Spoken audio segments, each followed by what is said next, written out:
Қайырлы күн достар. Біз бүгін Англияның Лидс қаласындамыз. Гүлшекер Қуанбай ханым біздің қасымызда отыр. Гүлшекер апай деп кәдімгі өмірде қалай айтам, солай айта берсем болатын шығар, иә? Болады. Сәлеметсіз. Көп рахмет, құшақ жайып бізді қарсы алғаныңызға. Қош келдіңдер. Гүлшекер апай, бұл кісі болашақтың түлегі, осы Лидс қаласындағы атақты Лидс университетінде журналистика факультетінде оқып тәмамдаған. Қазір осы Лидс қаласында жұмыспен жездеміздің жұмысымен тұрып жатыр. Және де уақытын бос өткізбей Кембридж Ислам колледжінде оқып жатырсыз, иә? Психология саласы бойынша. Психология саласы бойынша дипломдық курс бейчелор ретінде келеді, 3 жылдық. Соны екінші курсын енді бітіріп жатыр. Алла қаласа 1 жыл қалды. Алла қаласа 1 жылым қалды, иә. Енді журналистика енді түсінікті сала, иә? Қазір психологияны әсіресе біздің қазақтың қоғамында, иә, Қазақстанда психология деген өте бір маңызды, елдің бәрі елең ете қалатын, елдің бәрі психологияны өміріне енгізіп жіберген сала болып тұр ғой. Оның ішінде, трендта. Оның ішінде енді исламдағы психология дейікші. Негізі психологияның көкесі бәрі сол исламнан басталады ғой, иә? Өйткені мысалы психология деген кезде адамның жаны ғой ол. Менің мақсатымда ол діннің аумағынан шығып кетпеу керек та. Адамға қатысты, жанына қатысты, рухына қатысты дүниелер діннің шеңберінде болған кезде ол дұрыс деп есептедім өзім. Сол себепті де ислам психологиясы деп таңдадым. Оның үстіне журналистика енді психологиядан алыс маман емес қой. Қаншама жылдар бойы адамдармен жұмыс істеп келе жатырмыз, қоғаммен жұмыс істеп келе жатырмыз. Сосын мен енді бала тәрбиелеп отырмын, сондықтан бұл сала өзіме қатты қызық еді. Қазір мүмкіндік тауып уақытым болған кезде соны меңгеруге шештім. Өзіме қатты ұнайды. Ұнағанда мен кенді бір бұл салада кейін кәсіп ету, етпеуім әлі ол белгісіз. Өйткені мақсатым ода кәсіптік ретінде емес, өзіме көбірек өзімді тану бірінші, осы арқылы сосын айналамды тану, жалпы психология әлеміне жол тарту. Артық білім ешқашанда артық естейсіз ғой. Сіздің негізгі салаңыз психологияның ішіндегі отбасылық психология, иә, шатаспасам? Отбасылық психология, иә. Отбасылық психология болғанда менікі негізгі дипломдық жұмысым сезімдер әлемі. Сезімдермен жұмыс істеу. Мен сол тақырыпты таңдадым. Мысалға қандай? Жалпы адамның сезімі. Сезім деген өзі. Жек көру, жақсы көру. Бүкілі кіреді. Психологияның реніш, өкпе, қазір көп айтып жүрген әңгімеміз, иә?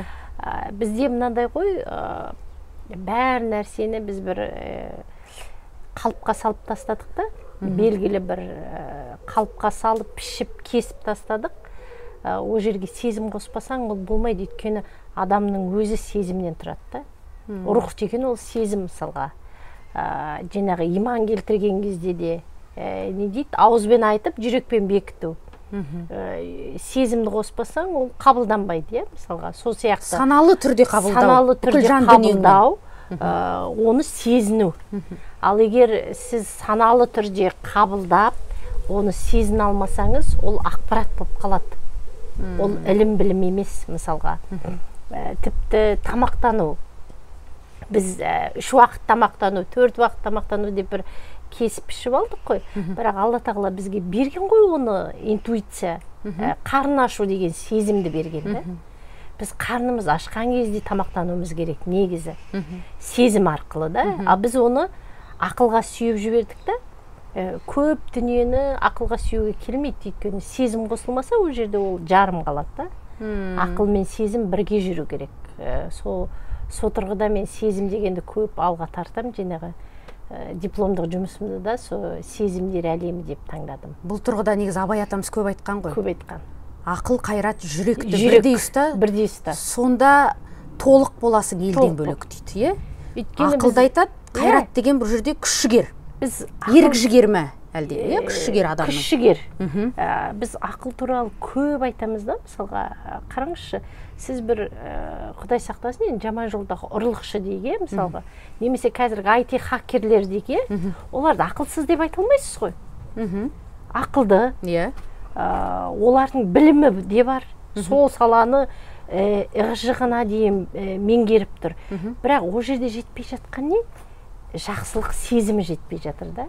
Оны жаман жолға қолданып жатыр. Сондықтан ол сезім болмаған жерде жаңағы қандай ақылды, қандай білімді адамнан да бір қоғамға пайда, жақсылық келуі екі талай. Ахмет Байтұрсынов айтты ғой, неге ұлтқа қызмет ету білімнен емес, мінезден. Мінез деген сол жердегі сезім. Сенің жаңағы мейірімің, қамқорың, сезіміңді қоса алдың ба, ұлтжандылығың, отаншылдығың. Әйтпесе бізде мысалға толып жатыр ғой, жастарда, кәрілерде, білімді, қандай оқу орнын бітірген. Бірақ соның бәрінен бізге қоғамға, ұлтқа пайда келіп жатыр ма? Өйткені ол жерде сезім жоқ та. Сезім болмаған жерде көп дүние жаңағы бос. Сезім болғанда да, сезім бағана айтып өткендей, жек көру сезімі бар, жақсы көру сезімі бар. Қандай сезім? Минус пен плюс қой, былайша айтқан кезде екі жағы бар. Мынандай ғой? Соның жақсы жағына қарай қолдану жағына баулы, көбінесе сол жағы ғой сіздің фокусыңыз. Негізі сезімді дұрыс сезін алса, ол жақсы сезім, жаман сезім деген жоқ, Жәке. Жаңағы реніш сезімі дегенде де ол жаман сезім емес, ол сезім жай ғана. Сен біреуге ренжуге хақың бар, неге жоқ? Саған бір ауыр сөз айтса, саған бір жамандық айтса, ренжуіңе хақың бар. Алла тағаланың берген ол сезімі. Біз оны басқан кезде, тұншықтырған кезде, ол ауру болып шығады кейінде, қазір психологтар айтады ғой. Бір екінші оның тонын теріс қарап кигізіп жібереміз ғой. Мен өз басымнан көп айтатыным, мысалы қазірде жазып нетіп жүрмін. Мен папамға айтқан кезде 13 жастағы ғана қыз едім да. Сол кезде көп сезімімді шығаруға мүмкіндігім болды. Мен қайғырудың өзін біз негізі дұрыс жасауды білмедік демейікші, енді мүмкіндік бермедік. Жағдай сондай болды, өмір сондай болды деген сияқты. Сол кезде мысалы мен 13 жастан 23 жасқа бәлкім бір жылда есейіп кеттім. Өйткені мен бүкіл балалығымды ұрлап қойды. Әркім келіп мысалға, сен жылама, сен жыласаң бәрі жылайды, сен анаңа қамқор бол, сен анаған көмектес, сен ананы ойла, мынаны ойла деген кезде, мен қазір ойласам, менің ештемені ойлауға нем жоқ еді, менің қақым жоқ еді, ешкімнің. Мен 13 жастағы кішкентай қыз әкесінің өлімін қайғыра алуым керек еді сол кезде. Бірақ мүмкіндік сондай, о жерде ешкімнің кінәсі жоқ мысалға. Сіздің айтып отырғаныңыздан мен андай нәрсені түсініп отырмын. Демек, адамда бір сезім туу керек болып тұр ма, шығу керек болып тұр ма, мысалға, ашу, ыза болсын, жақсы көру болсын, енді қандай болса да, тұсауламау керек қой ешкім. Тұсауламау керек. Шығатын кезінде шығып, басылатын кезде өзі басылу керек. Ол деген жаңағы, ойбай сен біреудің бетіне барып шарт еткіз, біреуге тарсылдатып айтып таста деген емес. Сен өз сезіміңді өзің анализ жасай алуың керек. Өзің тұсаулай алуың керексің. Өзің түсінуің керек. Мысалы мен қазір біреуге ренжіп жатырмын ба, мен айтпаймын, сені ренжімеуің керек деп айтпаймын өзіме. Ренжіп жатырмын, бірақ себебі не? Ол сондай болды, ренжідім, болды. Ары қарай кек деген жоқ. Сен сезіміңді шығарып болған кезде, мен ренжідім, мойындау керек бірінші. Мен ренжіп жатырмын осы жерде. Мен қуанып жатырмын. Маған мынау выгодно болып тұр. Сол кезде сенде ары қарай ол сезімің басқа дүниеге ауыспайды. Сен сол кезде өшпенділікке, кекке ауыспайды. Кекке, тағы бір пайда құмарлыққа, бірдемеге ауыспайды. Өйткені сен анализ жасай алдың. Мынау Англияның менің түсінгенім, енді Англияда ұзақ жыл өзім білесің тұрып атқаннан кейін, бұлардың ұтып атқаны не? Бұлар critical thinking дейді ғой. Сыни көзқарас. Сыни ойлай білу. Кез келген нәрсеге анализ жасау, әр нәрсені талдау, анализдеу, сараптау, сондығымен. Сезім де сондай да, сен айтасың, қазір мен ренжіп жатырмын, немесе қуанып жатырмын, анализ жасайсың. Неге?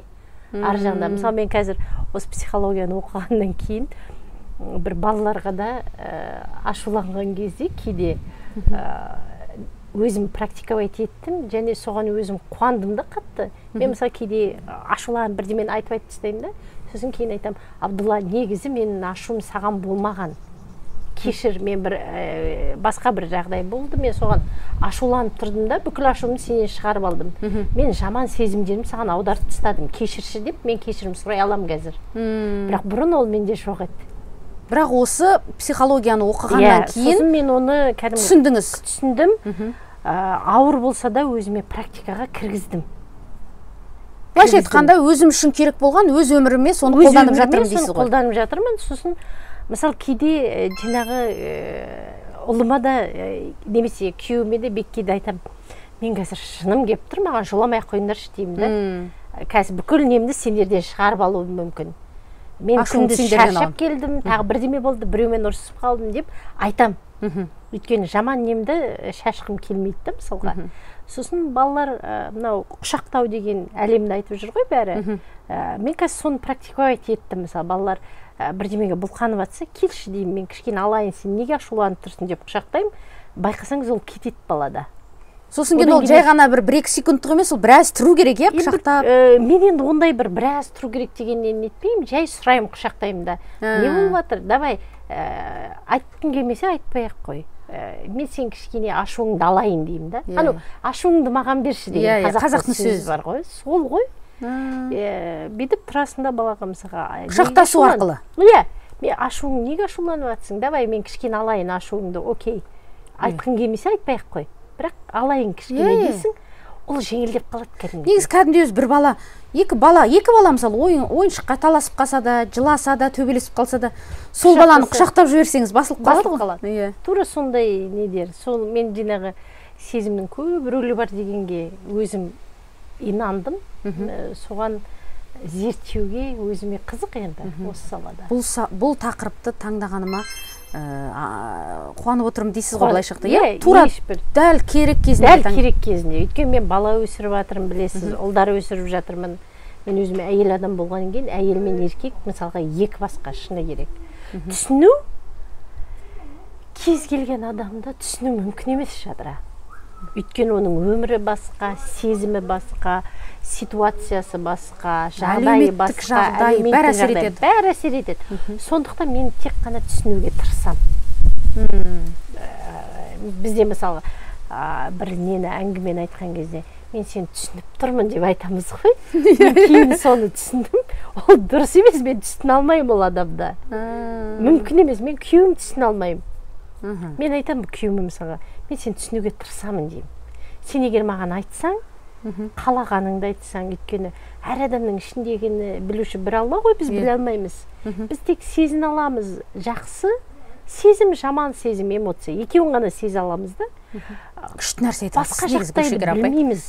Сіз жаңа күшті нәрсе айтып жатсыз.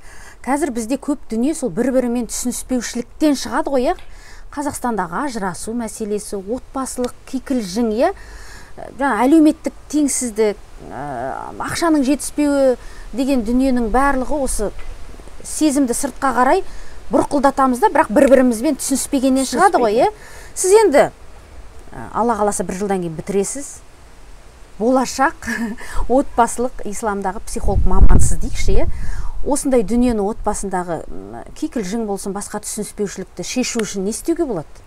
Сіздің нақты осы саланы зерттеп оқып жүрген маман ретінде не істеуіміз керек? Үлкен кісі болсын, баламен болсын. Ең бірінші, бүкіл дүние сіздің айналаңыздағы айна ғой. Мысалға, әр адам өзімен өзі тіл табыса алған кезде айналасымен тіл табысады да. Өйткені жалғыз келдің, дүниеге жалғыз кетесің деген ғой. Өзінен басқа серігі жоқ адамның негізі. Біздің жан-жағымыздағы адамдардың барлығы уақытша бізге жолдас, дос. Сондықтан адам өзін тану керек бірінші. Өзінің ішіне, мен соны шыны керек қазір 40-қа келгенде әбден түсіндім. біздің ішімізде бәрі бар. Жоқ, оны түсіне алмайды өтіп жатыр ғой өмірден. Досымыз да мен қазір өзім мысалға айтам, Гүлеке, сенің досыңды өзің, жолдасыңды өзің, анаңды өзің, әкеңді өзің деймін да. Қасыңды өзің да. Қасыңды өзің. Өйткені біз өзіңіз ойлаңызшы, сіз 24 сағат осы адаммен ұйықтайсыз. Сен мысалы жадырамен ұйықтайсың, жадырамен жүресің, жадырамен күлесің, жадырамен ойнайсың. Сен ол адамды танымасаң, басқаларды қайдан танисың, және басқалармен тіл табысу мүмкін емес. Өзіңді өзің тану керек, иә? Сосын мысалы бізде мынандай не бар да, көп адамдар өзімен өзі қалуға қорқынышты. Өйткені танымайды ғой. Не үшін қорқады адам?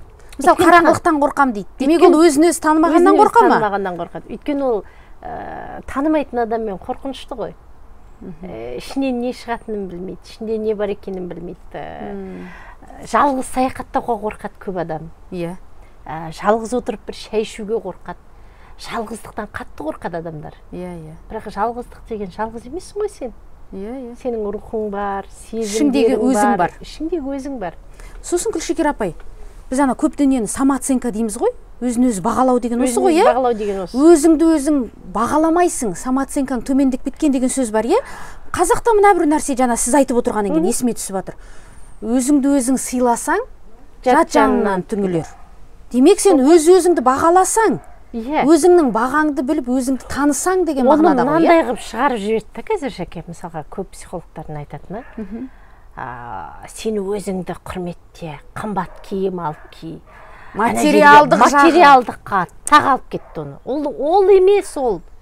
Сен өзіңнің ішіңдегі жақсылығыңды да, жамандығыңды да таны. Рухыңды таны. Жамандық жағыңды көрген кезде соны бір жақсартуға, емдеуге тырыс. Қалай емдейсің оны? Сен жақсылық жағың бәрібір көп. Алла тағала өзі әр адамның сондай баланспен берген ғой. Алла тағаланың біз ең сүйікті, көркем жасап шығарған жаратылысымыз ғой. Ешкімді жаман қылып танытқан жоқ, жаратқан жоқ. Сондықтан біз сол жақсылық жақтарымызды шығара алсақ қана. Және біреудің жақсылығын көру. Ол енді сен өзіңнің жақсылығыңды шығарған кезде, жаңағы айналамыз айна дедім ғой. Оның да жақсылығын көре аласың. Дұрыс айтасың. Өзіңде негатив, теріс ойлар басып тұрса, біреудің жақсылығын қайдан көресің, иә? Өзіңді жаман адам деп ойласаң, бәрі жаман адам саған. Сондықтан жаңағындай айналаңдағы адам өзі-өзімен, әйел адам көбісінде мысалға, мен қазір көп кездестіремін, біздің қазақ қоғамында әсіресе өте көп, қазақ қоғамында ғана емес енді, жалпы мұсылман қоғамында дейінші, иә? Мен қазір енді түріктермен де көп араласам, арабтармен де көп араласам ғой, байқағаным ортақ бір не бар әйелдерде, мұсылман қоғамында. Мынандай, әйелдің жеке тұлға ретінде өзін қабылдай алмайды көбісі. Мұсылмандарда ғана ма? Мұсылмандарда ең көп кездеседі бұл жаңағы жағдай дейін ба, енді көрініс. Англиядағы мұсылмандардан да байқадым. Англиядағы мұсылмандардан да байқадым. Жеке тұлға ретінде жоқ, әйел адам кавутта баласымен, даже бір қызық айтайын сізге, егер инстаграмда байқасаңыз, біздің қазақ қоғамындағы бір жақсы орны бар деген әйелдердің өзі, анау несіне, профайлына 4 баланың анасы, бірдеме күйеуі бар деп жазып қояды. Мысалы, мен де сөйтіп тұр. Мен мысалы соған қарсымын. Потому что ол басқа көрініс та. Ол сенің парақшаң. Сосын мынандай бар. Біз неге, әйелдер, қазақта сөз бар ғой, қалай дейміз, біз өмірімізді баламызға арнадық, отбасымызға арнадық. Сен неге арнайсың? Саған Алла тағала қазақтың әйелі сондай, е? Алла тағала саған жеке өмір берді. Сені жадыра етіп жаратты. Және де бүкіл Құранда айтпайды ғой, ей мұсылман ерлер деген ғана сөз жоқ, байқасаңыз. Ей мұсылман ерлер мен әйелдер. Әйелге біз діни тұрғыдан айтқан кезде үнемі айтамыз, әйелдің құқығы жоғары не деп. Сен жеке тұлғасың ғой. Бірақ анандай, бала-шағаңды айтпасаң, сен өзіңді ғана көрсете берсең, бір өзімшіл секілді сезінеміз. Бала да сенікі емес қой. Алла тағаланың аманаты ғой. Былай қарасаң. Иә. Күйеуде сенікі емес басыбайлы. Білмейсің ғой жағдай, мысалға Алла тағала қандай тағдыр сыйлады, иә? Сіздің әңгімеңізден кейін мен жаңа профайлымдағыны алып тастасам, бауырыңыз ренжімей ме? Меніңше ренжімейді, өйткені ол да жеке тұлға, сен жеке тұлғасың ғой. Екі адам, қараңызшы, мысалға, мынандай ғой, бізде мынандай бір бұзық баласы бар әйелдер, мен көп кездестірдім соны қазақтарда. Осы ұлды үйлендіріп жіберсем бір адам болып кететін сияқты деп айтады да. Адамдай ғой, не, асқазан ауырып атқанға парацетамол беріп жіберейін деген сияқты ғой. Иә. Дұрыс емес ол. Сен бірінші оны толық адам қылып ал, сосын оның қасына адам қос та. Әйтпесе сен ол бір шарымжан өзі бір бұзық болып, өмірде орнын таппай, қаңғып нетіп жүр да. Ол біреудің қызын әкелесің да, ол ауырғанның қасына қойып қоясың.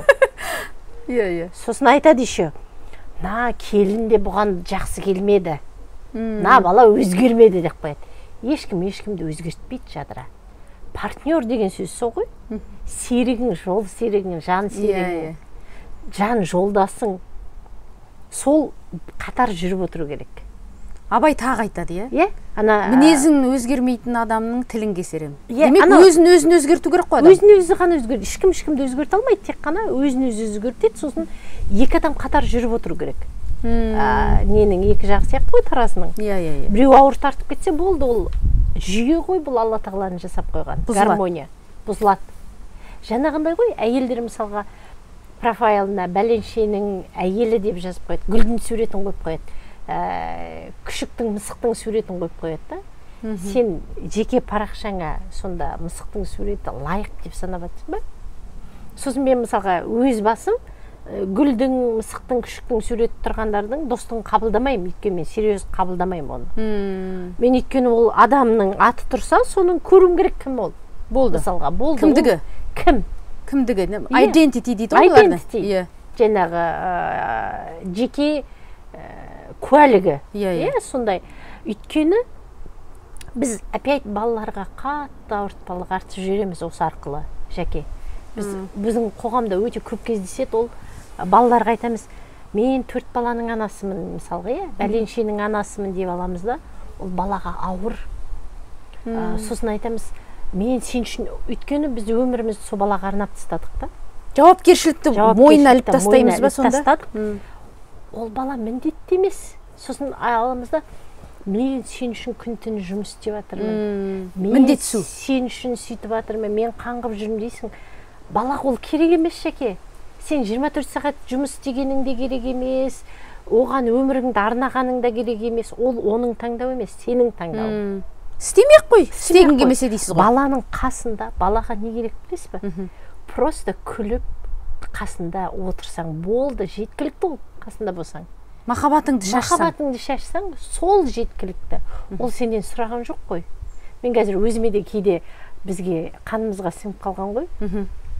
Аузыма келе жатады да, жаңағы балаларға, осы сендер үшін деймін да, так деп өзімді тарта қоямын. Мен кім үшін істеп жатырмын, осылар үшін істеп жатырмын ба? Жоқ, өзім үшін істеп жатырмын. Өзім үшін істеп жатырмын. Сенің өзіңнің аналық қызметің үшін, аналық міндетің үшін немесе? Даже бала мысалға, мен осының баласы болайыншы деп таңдап келген жоқ қой. Ата-ананы таңдамайды ғой. Мен таңдадым ғой.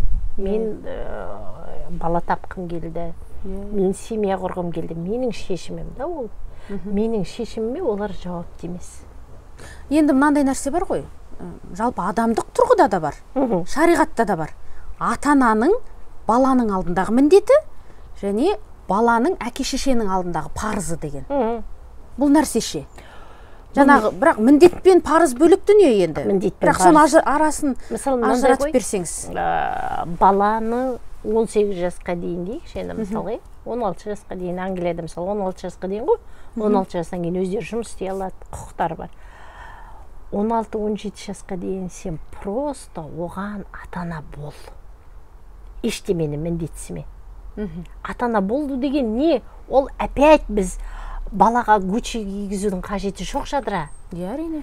Баланың қарны тоқ, денсаулығы мықты, жаңағы қауіпсіздігі орнында, денсаулығына мұқият қара, сабағына апарып әкел, біліміне. Ол вундеркинд болып не оқудың да қажеті жоқ оларға. Міндет емес ол. Әр баланың вундеркинд болып 15 штук курс қатасың, мен вообще қарсымын соған. Қазақстанда солай ғой. Ол міндет емес. Бір анау керемет бір нәрсемен айналыстырып, соны бір 10 шақты, 5-6 үйірмеге апарса, баласы керемет дамып кетеді деп ойлайды. Баланы тек қана өзін табуға көмектесу керек. Болды. Өзін табуға көмектесу, өзін тануға көмектесу. Болды. Балаға ең маңыздысы не болса да сен қасыңда болғаныңды сезінсе болды, жадыра бас. Ата-ананың болуы бастысы. Жылулық, әке-шешенің. Болды. Мысалы, қазір мен шамам келгенше, үлкен ол менде енді тинейджер жаста болып тұр ғой, жасөспірім шақта. Мен мысалы Абдуллаға айтамын, Абдулла, қандай проблемаң болса да мектептен бұрын мен білсем, мен қуанар едім деп. Мен сен қолдаймын, оны шешу жоғын қарастырам деп. Соған алып келсем, мен сол жеткілікті. Сол ғана бастысы. Қасында бол, қауіпсіздігін сақта, аш қалдырма, болды. Қауіпсіздік деген нәрсені күшті айттыңыз, апай. Қауіпсіздік. Бізде Қазақстанда, мысалға, 5 жастағы, 6 жастағы баланықты шыңнен бекітіп ал деп қалдыра береміз, е? Англияда тіпті 14-15 жастағы баланың өзі үйде жалғыз қалуға болмайды. Е? Тіпті шыны керек, қоғамдық көлікте де жалғыз жүруге болмайды. Осы бір қауіпсіздік деген нәрсеге біздің қоғам бір аса мән бермейтін. Біз жалпы бір қой, Жадыра. Баланың қауіпсіздігі. Бейжай қалыппыз деп ойлаймын негізі. Жаңағы бұл тек қана қазаққа қатысты емес негізі, жаңағы қайта айтып отырмын. Мен соңғы кезде соны көп байқадым, осы мұсылмандар да солай ма? Бейжайлық басым. Тек қауіпсіздікке байланысты емес. Тек қауіпсіздікке байланысты емес. Өте бейжаймыз.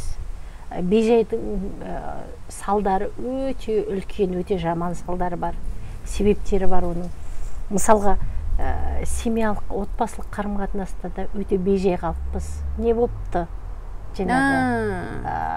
Өлмейсің. Әйелге де, өлім кезінде де бейжаймыз, бәріміз өткенбіз. Әйелдің аяғы ауыр болса, түсік тастаса, ол арнайы мәселе. Сен ғанама туып жатқан. Өте бейжаймыз. Бірақ әйел, мысалы, бізде түсік тастау деген мен ол отдельная тема, бұл мен жаныма қатты бір қатты тиетін және көп қозғағым келетін теманың бірі. Өзіңіздің басыңыздан өтті ғой өткен сізде. Көп өтті, сосын мен екі қоғамды да салыстырам. Англиядағы басымнан өткен жағдай және Қазақстандағы. Қазақстанда өте бейжаймыз. Ол 2 айлық бала болсын, 3 айлық бала болсын, ана баласын жоғалтқан ана да. Әрине. Бірақ біз не дейміз, ол ұйған қан ғой.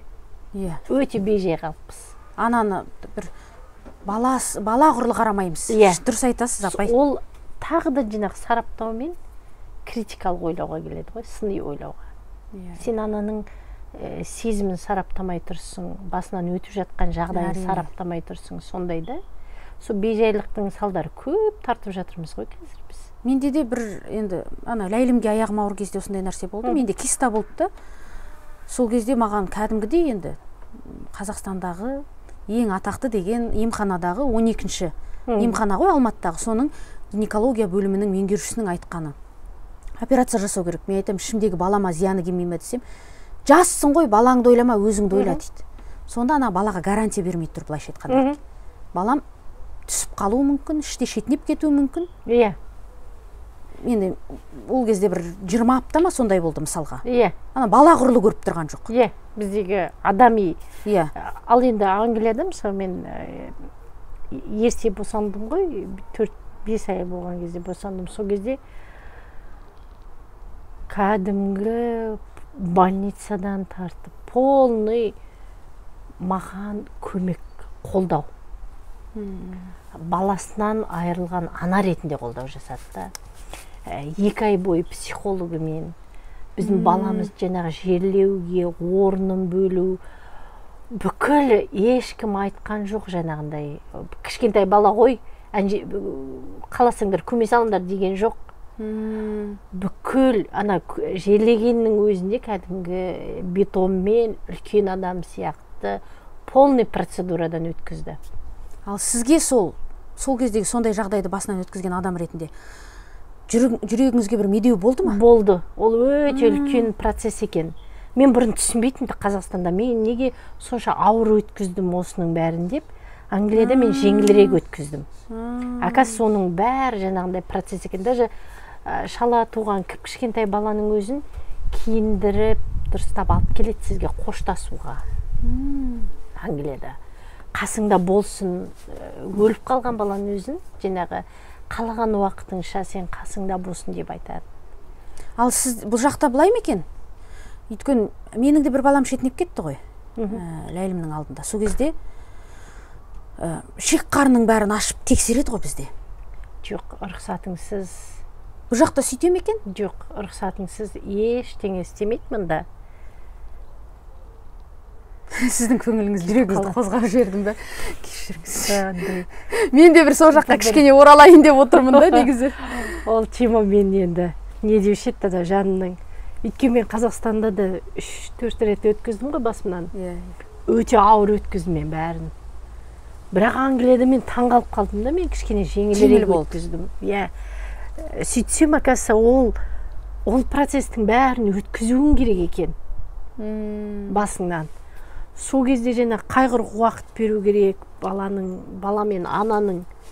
Айтып отырмын ғой, 2 ай бойы психолог келіп осында маған жаңағы не жасап жүрді да. Сол кезде түсіндім мен. Бізге вообще біздің қоғамға осы мәселені көп қозғау керек. Өйткені ол біз жаңағы опять ол отбасын алып келеді ғой. Сау отбасы деген не? Жаңағындай жаралары емделген отбасы болу керек та. Біз ол бәрі қазір психологтың барлығы детский травма деп қойып кетті ғой. Травманы любой уақытта ала бересің жадыра ол. Кез келген балалық шаққа тіреп қою міндет емес пе? Міндет емес оның. Әрине түп тамыры сол балалық шақтан жатыр. Бақытты балалығы болған, ата-анасы қасында болған, ата-ананың қолдауын көрген, қауіпсіздігі сақталған балалардың өмірінде 70-80% жаңағы сау адам ретінде өмір сүру шансы бар да, мүмкіндігі. Ал кейін мысалы өмірдегі мысалы жаңағы түсік тастау әйелдің, ол ұрып тұрып травма беретін дүниенің бірі. Мысалға. Оны аламыз да біз, бір ұйған қан ғой, не болды, жылама, тақтау баласын, сен жассың ғой. Сол сөздермен оның анасы, баласы өліп атқан анаға сондай сөз айтамыз біз. Бір күшік деп жатқан ит секілді деңізші. Содан кейін аламыз да, екінші баласын 1 жылдан кейін еще туғыз баламыз. Тағы да, сен тез бала тауып ал енді, уақытың өтіп кетпесін. Осы нәрсе. Ал ана... Тез бір неге бала туа қоймадың, әйел қашан бала туады? Ана баласын жерлеп үлгермеген ана. Екінші баласына қандай жағдаймен саулық, рухани сау адам ретінде келе алмайды ол. Сол жағын көп, ол жерде бізде тағы опять андай қой. Менталитетте бар ғой, оған қарап отыратын жағдай жоқ деп айтады да. Мысалы, мен көп кездестірдім сондай. Ойбай, ол әйелдің бәрін сөйтіп өбектеп отырайық біз деп шығады да. Ол жерде өбектейтін нәрсе емес. Бір ауыз сөз жадыра. Бір ауыз сөз, бір ауыз сезім, бір ауыз мамасы кеп бір шайын ішіп, балам, мен сені түсінуге тырысамын деуі, бір ауыз енесінің сондай несі, туысқандарының, күйеуінің бір ауыз сөз да. Ол жерде материалдық ештемеге тіреп қоюдың қажеті жоқ. Бізде андай көп қоғамда сондай да. Жағдай жоқ қой, оған қарап отыратын, немесе тағы бірдеме ғой деп айтпайды да. Оған жағдайдың қажеті жоқ негізі. Сосын баланы қолдау кезінде де мен көп айтатыным, біздің балаларға миллиондаған ақша, жаңағы Gucci немесе брендтардың қажеті жоқ. Біздің балаларымызға просто күнім мен сенің арқаңдамын, қандай жағдай болсын мен сенің жаныңдамын деу ғана да. Көңіл бөлу, шын махаббатыңды бөлу. Шынайы. Сен әргез арқаңды екенін білсе, мен осыны өзім қазір енді жаңағы оқып жүргеннен кейін, теориялық білім алғаннан кейін де сараптап қарап отырамын. Апай, кешіріңіз, сөзіңізді бөлсем. Қазақстанда жаңа психологиямен айналысып кеткендер көп дедік қой. Кәдімгі сіз секілді бакалавр немесе магистратура, академиялық білім алмай жатып, бір қысқа мерзімді курстарды оқиды да психолог болып шыға келеді, Мен де қазір бір 2 айлық, 3 айлық курсты оқып психолог болатындай мүмкіндігім бар, былайша айтқан кезде. Сіз соны толыққанды психология деп есептейсіз бе? Сосын кейін осы сұраққа жауап берсеңіз. Мынандай ғой, Жадыра, мысалға алып қараш. Хирург маман, кардиолог дейік, кардиохирург. 1,5 ай бір курс оқып, балаңды соған жүрегін операция жасатар ма едің сен? Жоқ, Құдай сақтасын. Вот. Ал психология адамның жаны ғой, рухы. Тән емес, тіпті жан деген одан да. Жанына кіріп атсың. Сен оның жанына аударып төңкеру үшін білмеймін қандай. Мен де осы 3 жыл оқып, мысалы психологияны оқығандар біледі, өзінің терапиядан өтуі шарт. Өйткені өзі сау адам болу керек психолог. Мысалға кәдімгі осы мен 2 жыл үздіксіз терапиядан өттім. Ол мәселе сенің травмаң бар ма, жоқ па, ондай емес, қатысты емес. Белгілі бір емтихандар бар бізде мысалға. Сол кезде, сол жерде оқу несінде шарт қылып қойып қойған. Ол сол бастапқы 2 жылда болды, иә? Бастапқы. Сіз одан толық өттіңіз? Өттім, жоқ, жалғастырам әлі мен 3 жылға дейін. Оқуымды бітіргенге дейін, дипломымды қорғап біткенге дейін сол терапиямен бірге жүруім керек. Бірінші кезекте сен психолог ретінде өзіңе жүргізуің керексің, бұл тәжірибені? Өзіңе жүргізуің керек. Өзіңнің қандай нең бар, соны табуға тырысуың керек. Өз ауру адам ауруды қалай емдей алмайды. Тем более жаны ауру адам ол емдей алмайды мысалға. Сол үшін де жаңағындай ғой, оның өзінде мен мысалы қазір ертең айтып отырмын ғой, бітіріп диплом қолыма алсам да, психолог болуға әлі дайынмын ба, жоқ па, мен әлі оны шешпедім. Психолог боламын ба, жоқ па, шешпедім. Өзім үшін өте қажет деп шештім. Сондықтан оны жаңағы қуана өзіме қолданып жүрмін. Бірақ басқалардың бір жанын ашуға жоқ. Мысалы, жақындарым әлі достарым көбісі бұрында мен тегін психологы болғам, енді қазір дипломный психолог болам деп күлем. Жаңағы жандары қинаса адамдар болады ғой сондай. Бәрібір маған звондайтын. Да, несе мен сол кезде прикол ұстайтын да, ақыл деген көл көсіруші тегін ғой айта берейін деп. Сол сияқты ғой, мысалы мен жақын болды. Өзімнің мына исламда не бар ғой, фытрат. Менің өзім фытратымда жақынмын соған. Адамдар жан дүниесін түсінуге. Галлап тест деген бар ғой, Галлап деген американский. Соның өзінде менде алғашқы 5-тік именно осы психологияға қажетті полностью idealization, жаңағы эмпатия бәрі алғашқы 5-тікте тұр. Мен адамдар сезін аламын, түсінуге тырыса аламын, эмпатия құра аламын. Сондықтан сіз сол тестті жасап барып оқыдыңыз ба? Мен 2 рет жасадым оны. Жоқ, бұрын оқу осы психологияға түспей тұрып жасадыңыз ба? Түспей тұрып жасадым. Өйткені мен ойладым психолог. Өзіңіздің бұл салаға қаншалықты сай келетін келмейтініңіз тексергіңіз келді ғой, иә? Мен вообще бұл Галлап тест дегенді ол отдельно бір әңгіме, өте жақсы көрем. Вообще Галлап тестіні мен қалар едім бүкіл ата-аналар, балаларына, мен мысалы ұлыма да тапсырдым. Хотя 15 жастан негізі дұрыс деп айтады. Бірақ баланың характеріне қарай, мен мысалы бұл спортқа келе ма, келмей ма, соның бәрін көрдім. Бұнда дисциплина бірінші орын. Сосын айттым, окей, бұл спортсмен. Келеді. Өйткені, мысалға мынандай да, ол американдықтардың ол бірді айтып бірге кеттім ғой, Галлап тестінің өзінің негізгі мақсаты 34 қасиет бұрын көп болған. Қазір 34 қасиетке алып келді. Әр қасиет адамның несі? Қасиет емес, оны не деп айтады? Қабілет. Skills. Әр қабілет өз орнын атқарады дейді. Бірақ біздің өміріміз қысқа ғой. Бізде қаншама, бүкіл адамда қаншама қабілет бар. Бірақ біреуі алғашқы орында тұр. Ағып атқан су сияқты да. Мысалы, мен қазір айтып отырмын ғой, менде эмпатия, idealization. Мен активатор емеспін, мен активаторым 24-ші орында. Мен істеуден гөрі ойлап ұйымдастыруым сұмдық. Сосын мен фьючеристпін, 6-шы орында тұр. Мен болашақпен байланыстырып, оның бәрін коннекшн қылып, бытшын шығарып жіберем жаңағы нені. Бірақ оны істеуді мен басқа адамға тапсыруым керек. Өйткені активатор менде ол жоқ. Ол скиллс қатты дамымаған. Қатты дамымаған. Сонда сіз Гүлшекер апай дамытам десем, оған көп күш қуат жұмсауым керек, оған көп энергиямды жұмсауым керек, өмірім кетіп қалады. Мен оныған емес, анау алдында тұрғанға. Кешіріңіз, бұл жерде демек ана өзін-өзі өмірде маман ретінде таппаған дегеннің төп төркіні осында жатыр ғой. Демек сіз былайша айтқанда адам ретінде және өзіңіздің осы салаңызды, өзіңіздің жолыңызды тапқан адам ретінде Галлап тестті жасап барып мамандығын немесе бір айналысатын ісін табуға кеңес бересіз бе? Өте қатты кеңес беремін. Себебі қараңызшы, мысалы мен күйеуім жолдасыма да тасыдық. Оныкі ол активатор бірінші орында да, Алла тағала сөйтіп қосқан ғой. Істеу керек оныкі. Ол істеу керек. Мен оны қинамаймын. Қазір мысалға жаңағы мимен жұмыс емес, ол кісінің қолмен жұмыс па? Кейде мен мысалға ренжіп айтып қоямын ғой, сен ананы ұйымдастырмайсың, мынада шаруаң жоқ, ойламайсың деп. Бірақ мен саналы түрде білем, қабылдадым оны. Ода жоқ ол. Ол қабілет, ода артқы орында. Ал мен де бірінші орында.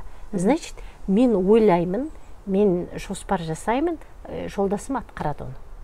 Бір-біріңізді толықтырып тұрсыздар. Толықтыру. Гүлшекер апай, біз екеуміз сөйлессек, таңды таң ұратын сияқтымыз, Бүгін жалпы адамның жанын өзінен түсіну, әсіресе баламен байраныс орнату, өзіңді өзің тану. Өзіңді өзің тану. Өзін өзі тану деген сабақ бар ғой Қазақстанда. Осыны өткізу керек қой негізі.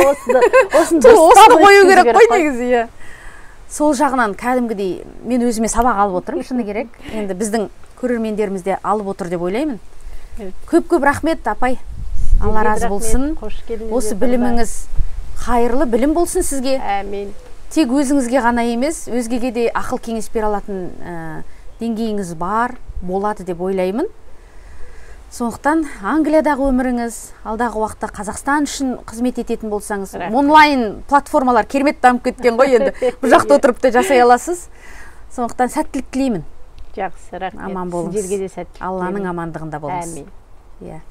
Біздің сұхбатымызды көріп, пікірлеріңізді жаза отырыңыздар. Мүмкіндіктеріңіз болса, жаңа апайымыз айтқан Галлап тестті өзіңізге және балаларыңызға жасаңыз. Сау болыңыздар. Сау болыңыздар.